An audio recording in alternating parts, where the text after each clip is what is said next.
Magandang umaga, Igan. Susubukang kuhanan ng fingerprints ang sasakyan ng dinukot ng negosyanteng si Alan Lumbres Fajardo.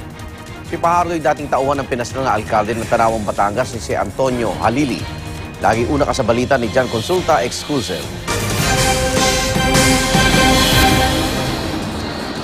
Meron ng mga itinuturing na person of interest ng NBI kaugnay sa pagdukot sa negosyanteng si Alan Lumbres Fajardo. Ayon sa NBI, may mga nakausap na silang mga saksi na nagbigay ng detalye sa nangyaring pagdukot. May ka-meeting daw dapat si Fajardo sa restaurant kung saan siya dinukot pero hindi raw ito dumating. Pero maaring may nakuna ng CCTV na nagsilbing spotter ng dumukot sa negosyante. Mag-aalas 8 ng gabi noong April 3 nang pwersahang kunin ng mga armadong lalaki si Fajardo sa isang restaurant sa Santa Rosa, Laguna. Meron kaming mga leads na nakuha, pero as of now, hindi muna kami magbibigay ng any information para hindi ma-prejudice ang aming investigation. Malaki ang maitutulong ng CCTV copy.